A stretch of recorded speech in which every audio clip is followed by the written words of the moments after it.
Hello, and welcome to Fusion Writing, where building character meets creating structure.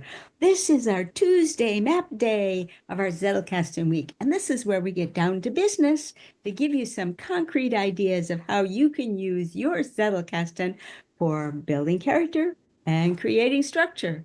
Victoria, want to give us a go? Absolutely. So, what we're looking at is different ways of taking the information that you create about your characters or potential characters, and how do you get that into your notebook so that it's all at hand when you need it. The first way that I would suggest is if you're going to do proper character development cards. That's something that I walk you through in chapter 2 of the book that I'm writing, Zettelkasten for Fiction Writers, and show you how to take specific aspects of each character. So in the context of what we've been talking about in the last couple of weeks, what might that look like? Well, you would have your cards that we talked about, your protagonist. You're going to have their name, maybe a little bit about the description of what they look like, maybe things that they like, just those key details that help you really hone in on that character, that protagonist. So that would be one example of creating your character card. But where are you going to put it? Well, you have to answer the question for yourself. Is this character specific to a story that I have in mind to write right now? Or is this a potential character? I'm not quite sure how I'm going to use them yet, but they're just floating around in my head and I want to capture them on the card. Those are two different scenarios. My opinion is you want to put those things where they make sense to you to go back and find them. So let's say you've named this character Angela, and Angela doesn't already live in a story. She's just an idea for a story, for a protagonist. Well, you could put her under A for Angela if that's how you're going to remember her. Maybe she's vivid enough that you can go access her in your index under A, and it's going to take you to the address where you've put her in your random character section. We'll just call it that. The second part, or the second option, is if she already belongs in a story. If she belongs in a story, we'll call it the homestead. You're going to index that under H for homestead. That's the name of your story. And then under that, you're going to list Angela as a character. So when you go to your index and you look up that story, it's going to tell you who those characters are so that you can then go and find them. So start to think about these character cards as Legos, and you're just building them out in your note cards within your note box in such a way that you can always go back and find them. Now, sometimes characters, or I like to call them key players, present in weird ways. Like maybe you don't have a name for Angela, but you know that she loves horses and that's really important to your story. Well, if all you have is the title of the story, which is the homestead, perhaps you're going to file those cards under the title of the story, which is homestead, and you're just going to list maybe horse lover, female, and that's where that card is going to live. So you're putting the important bit about that potential character underneath the story that it's ultimately going to live in. Just remember, however you put those Legos together in your note box, it only needs to make sense to you so that you can get back to those details. So that's two examples. The third example is, what if you create a generic key player section? So we talked about the protagonist, we talked about the villain, and then we started talking about some ideas for what could be an antagonist, whether that's a force, a person, something random like an insect buzzing around. It could be anything. Well, what if you have a key player section all its own, and that's where you put ideas for those kinds of things? You maybe have the front section is for protagonists. You just list out a bunch of different ones on cards and then you file those together. Maybe then you have a villain section. Maybe then you have an antagonist section. Then when you're writing a story and you're puzzling out a character problem, you can go to that protagonist section, flip through those idea cards and say, ooh, I remember that one about the horse lover. That would be perfect here. And then you pull that card and you build it out to make it a fully fleshed living character in your mind. That's how that could look. So that's just a couple of quick overview ways that you can approach the material from a character point of view and decide what's the best way to put these somewhere that I know I can get back to them by using my index as a weapon, as a finely honed tool to get me back to those ideas and find those characters. So that would be my suggestion, is think at a high level of what am I going to remember or what am I going to think about to trace those thoughts back to that person, and that's where you're going to file them. So with that, I will leave you with Kathleen, and we'll see what she has to say about Zettelkastening. Okay. Thank you so much, Victoria. Well, I am going to key into something that Victoria talked about a number of months ago in our Zettelkasten section. Remember when she advised you to start becoming a collector of scenes and of dialogues? Remember how she had you create divisions in your Zettelkasten that weren't for numbering individual cards, so every card had a different number.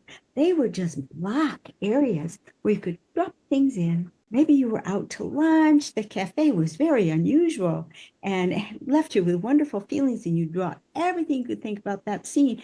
Boom, it went into your scene box. Another time you were at a familiar location, nothing special going on there, but the people at the next table were having a really interesting conversation. Into your dialogue box. We're going to talk about doing the same kind of thing for the character trait. There's 28 of them. That's a big library. You want to get to know them well enough that you can use them. That's part of the problem. It takes a long time. That's why we're devoting an entire month to each character trait. Maybe it's time to start building sections for each character trait in your Zettelkasten. And then one of the sections should be just like that dialogue box and that scene box. Plunk, drop in ideas. We've covered the character trait of honesty this month. Maybe you did one of our practice scenarios, or maybe you'll do one of the ones we talk about next week in the writing week, and you come up with some great ideas for how to use honesty in a character. Put it down on a card and plunk, drop it into that drop box area. It just needs a general place. It doesn't have to have an absolute precise number on it. Plunk, it goes there. And you'll know where to find it because you know it's under honesty. So that makes it really, really easy to index because you only have to index the section as a whole. Now, there's another area which you might also want to consider when you're considering your Zettelkasten. And that is thinking about all of the different things that you're learning about the character trait. We're not talking about the stories that use them now. We're thinking about gathering what you're learning about how they operate. What do they mean? What's the struggle? What does victory feel like? What does loss feel like? Those are also very interesting ideas. You might want to treat those like information that you would get from any other source. Perhaps you have my book, Writing with Emotion. Well, then you do have a book that you can use as a foundation for building a Zettelkasten and gradually each month adding to your understanding of those character traits. And those cards deserve to be real name cards. So be thinking about the two kinds of ways that you might want to collect information about the character traits and using the character traits. They're both important, and they both will start you on a path thinking about what's going on between the ears of every character you create. Because as your library of these character traits grows, you will learn, discover in your writing that you can take a little minor character and make them come to life in your reader's mind just by knowing the character traits, because you'll give them one or two quirky character traits that stand out that your readers will immediately recognize. That's what Writing with Emotion is based on. These character traits are all tied to the way the human brain is actually wired. And so when you signal these character traits, your readers pick up on them automatically, and not necessarily with the thought brain. They pick up on them with the subconscious mind and with the heart. And so that is really where you want your stories to get to. So instead of feeling like you have to build up to a giant climax, so suddenly at the very end, something touches your reader's heart, you can ping their little heartstrings all the way through your story. And that is what Victoria calls engagement and buy-in. And a lot of that can be signaled in the character trait. So that's why you want to start collecting them. If I could snap my fingers and give you all 28 in one lesson, I would do it in a heartbeat because I want you to have them. But the reality is they have to be explored before they become real for you. And that means we have to take some time. So take the time to quit your gathering space and play with honesty this month and start putting some cards for honesty into your Zettelkasten. Anything to add, Victoria? Oh, most excellent. And I even have, you answered my question. I have my honesty cards. This one has already been punched, so it will get filed. But I love that. Just loosening up how how we work with the traits so that they just go into their own pool. That's genius. It, for me, it takes the pressure off of having to figure them all out and figure out how I'm going to use them. Just knowing that I can make those notes about traits that interest me right off the bat, drop those into those collections, know that they're there for safekeeping. And just like I said, when you're stewing over a character or maybe a scene, just thumb through those areas. Just let your mind wander, because you never know what you'll key into. But Kathleen is so right. You have to have those pools set up so that when you need to dip into them, you've got a few things there that's going to get those creative juices flowing. And that's how you're going to get the writing done. This is so valuable if you just use these tools and allow them to marinate. Just sit them in your box until the time when you need to dip in there, and then you will find the ideas just start to flow. Absolute genius. I think this is one of our best sessions, because this one will pay off in your writing if you'll do the work. Thank you so much, Victoria.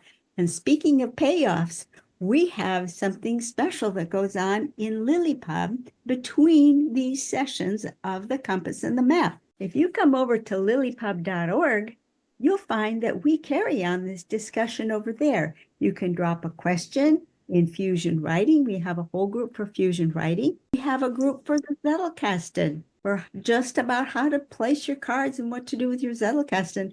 And we have a group for the character traits.